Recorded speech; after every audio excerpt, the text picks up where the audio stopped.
ఈ పరాభవనామ సంవత్సరంలో వృషభ రాశి వారికి ఎలా ఉండబోతుందంటారు?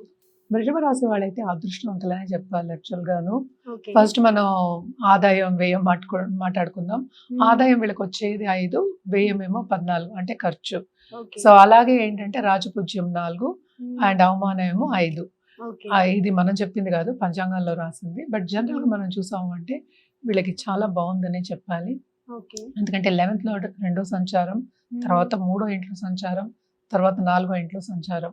ఇంకేం కావాలి? సో, కుటుంబ పరిస్థితి అనేది చాలా బావుంటుంది. And starting of this month మనకి మే 19థ్‌కి మనకి ఉగాది మొదలవుతోంది.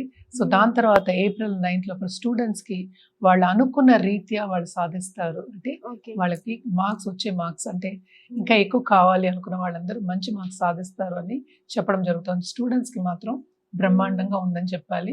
అలాగే కుటుంబ రీత్యా కుటుంబ పరిస్థితి కూడా పైకెళ్ళే ఛాన్సెస్ అంటే ఏంటి? స్టేటస్ ఇంప్రూవ్ అయ్యే ఛాన్సెస్ మనకి ఎక్కువ కనిపిస్తున్నాయి అన్నమాట. ఎలా ఇంప్రూవ్ అవుతుంది? అది ఇన్‌కమ్ ఉంటేనే ఇంప్రూవ్ అవుతుంది. అవును. సో, తప్పక ఏంటంటే ఈ రాశికి అధిపతి స్టార్టింగ్ ఆఫ్ దిస్ ఇయర్ అంటే ఈ స్టార్టింగ్‌లోనే వీనస్ ఎగ్జాల్టేషన్ పొజిషన్‌లో ఉన్నారు. అంటే శుక్రుడు. ఓకే. అండ్ ఆల్సో మనకి పోర్ట్‌ఫోలియో కూడా శుక్రుడిది ఒకటుంది. సో, తప్పక వీళ్ళకి కంఫర్ట్ లెవెల్ నీసాధిపతి మనం మాట్లాడుకున్నాము. సో, కంఫర్ట్ లెవెల్ అనేది పెరిగే ఛాన్సెస్ మనకి ఎప్పటి నుంచి అంటే మనకి మార్చ్ నుంచి స్టార్టింగ్ ఆఫ్ దిస్ ఇయర్ నుంచి మనకి ఆల్మోస్ట్ లైక్ ఆగస్ట్, సెప్టెంబర్ వరకు చాలా బాగుందనే చెప్పుకోవాలి. సో, ఎత్తు తగులు అనేవి కామన్. అందరూ అడుగుతూ ఉంటారు ఎత్తు తగులు ఉంటాయా? So, common. ఒకే రోజు అంటే ఎవ్రీడే నీకు 1000 రూపాయలు రావాలంటే రాదు కదా. సో, నువ్వు చేసే పనిలో కూడా అంటే ఏంటి స్టడీగా ఉండాలి అంటే స్టడీ గ్రోత్ అనేది అవుతుంది కానీ ఒకే రోజు ఎలా ఉందో నెక్స్ట్ డే కూడా అలా ఉండడం అనేది కష్టం. సో, జనరల్‌గా మనం చూసామంటే వీళ్ళకి తప్పక ప్రమోషన్ వచ్చే సూచనలు, అలాగే ఖరీదైన వస్తువులు కొనే సూచనలు, ఇన్వెస్ట్‌మెంట్ చేసుకునే రంగంలో ఉన్నవాళ్ళు గానీ, లేకపోతే కొత్తగా నేను ఇన్వెస్ట్ చేసుకోవాలి స్టాక్ ట్రేడింగ్‌లో గానీ, లేకపోతే రియల్ ఎస్టేట్‌లో గానీ అనుకున్న వాళ్ళు తప్పక రియల్ ఎస్టేట్ కొనే ఛాన్సెస్ వీళ్ళకి ఎక్కువ కనిపిస్తున్నాయి ఈ ఇయర్‌లో. అలాగే పిల్లలు కావాలి అనుకున్న వాళ్ళకి తప్పక శుభవార్త వింటారు.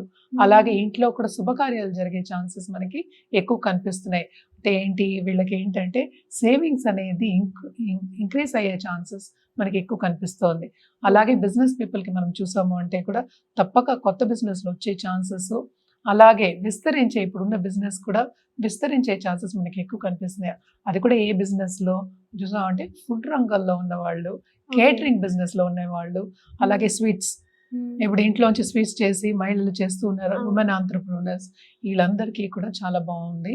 అండ్ ఆల్సో మనం చూసాము అంటే ఇప్పుడు పాలిటీషియన్స్ కానీ, లేకపోతే ఇప్పుడు గవర్నమెంట్ రంగంలో ఉన్న వాళ్ళకి కానీ తప్పక ఏంటంటే గవర్నమెంట్ ఫండ్స్ అందుబాటులో ఉండడం కానీ, లేకపోతే గవర్నమెంట్ మంచి స్కీమ్స్ తెచ్చి ప్రజల మన్నన పొందడం కానీ మనకి బాగా కనిపిస్తోందన్నమాట.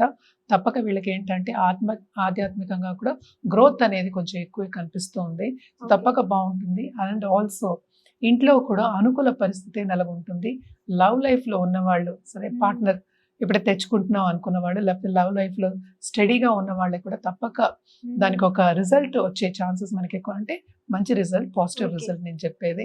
వచ్చే ఛాన్సెస్ అనేవి మనకి ఎక్కువ కనిపిస్తున్నాయి అన్నమాట. హెల్త్ రీత్యా కూడా కొంత నలత ఉన్నప్పటికీ చిన్న చిన్న నలతలే కనిపిస్తున్నాయి కానీ పెద్ద ఇవేమీ మనకి కనిపించట్లేదన్నమాట. తప్పక వీళ్ళకి ఏంటి గురు బ్లెస్సింగ్స్ ఉన్నాయి. అదొకటి కాకుండా ఇంట్లో ఉన్న పెద్దవాళ్ళ బ్లెస్సింగ్స్ కూడా మనకి ఎల్డర్స్ బ్లెస్సింగ్స్ అంటాం మనం.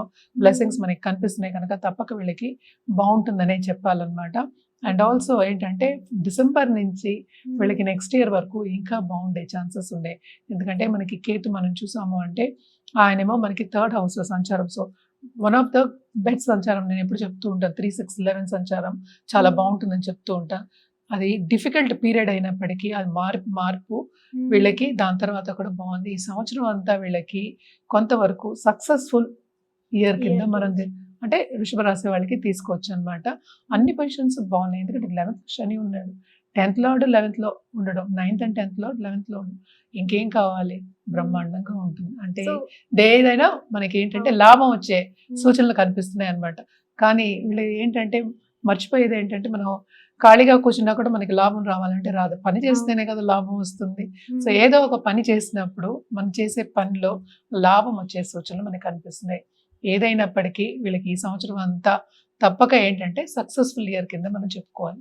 సో వీళ్ళకి ఇంకా బాగుండాలంటే ఎలాంటి పరిహారాలు చేస్తే బాగుంటుందంట? తప్పక వీళ్ళు కూడా ఏంటంటే శక్తుల్ని అంటే నిత్యం పూజ చేయండి. నేను ఎప్పుడు నిత్యం చెప్తూనే ఉంటాను. సో నిత్యం పూజ చేయడం అనేది మంచిది. అదొకటి కాకుండా లక్ష్మీదేవికి కంటిన్యూస్గా పూజ చేయండి. తామర పూలతో పూజ చేస్తే మంచిది. కానీ ఏదైనప్పటికీ మనం ధ్యానం చేసుకోవడం కూడా లక్ష్మీదేవి ధ్యానం చేసుకోవడం కూడా మంచిది. దాంతోపాటు ఏంటంటే మహాలక్ష్మికి అంటే మనం కోలాపూర్ మనం చెప్పుకుంటూ ఉంటాం. దశమహావిద్యలో కూడా ఒక విద్య మనం చెప్తాం అనమాట. తప్పక మహాలక్ష్మిని కొలవడం, అలాగే ఏంటంటే ఒక అష్టోత్తరం చేయడం, అంటే ఫ్రైడే అష్టోత్తరం చేసుకోవడం ఇంకా మంచిది. గోవుకు కూడా పూజ చేయండి తప్పక ఫ్రైడే. అంటే నేను సంవత్సరం అంతా చెప్పట్లేదు, మళ్ళీ దీంట్లో కూడా కొంతవరకు మనం ఏ మంత్స్ అవన్నీ చూసుకోవాలన్నమాట. అది కూడా ఏంటంటే ఇట్స్ బికాస్ ఆఫ్ వాళ్ళ వ్యక్తిగత జాతకం మీద ఆధారపడి ఉంటుంది. సో తప్పక లక్ష్మీదేవిని ఎక్కువ కొలవడం, అలాగే శక్తిని ఎక్కువ కొలవడం అనేది చాలా చాలా ఇంపార్టెంట్ అన్నమాట.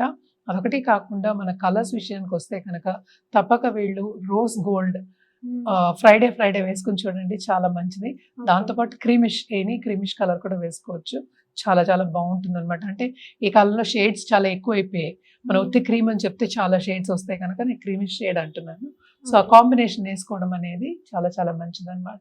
మన రుద్రాక్ష విషయానికి వస్తే కనుక తప్పక వీళ్ళు ఏంటంటే నవముఖి రుద్రాక్ష, అలాగే షణ్ముఖి వేసుకోవడం చాలా మంచిది అనమాట. ఇవి రెండు. దాంతో కూడా మనం మెడిటేషన్ చేసుకోవచ్చు, ధ్యానం చేసుకోవడం, అండ్ ఆల్సో ఏంటంటే జపం చేసుకోవడం దాంతోపాటు చేసుకోవచ్చు. మన లక్ష్మీదేవికి ఎక్కువ షణ్ముఖి చెప్తూ ఉంటాము. సో షణ్ముఖి వేసుకోండి, అంటే సింగిల్గా వేసుకోవచ్చు, అలాగే ఒక మాల కూడా వేసుకోవచ్చు అనమాట. సో తప్పక ఇవన్నీ చేసుకుంటుంటే ఇంకా బాగుంటుంది వీళ్ళకి.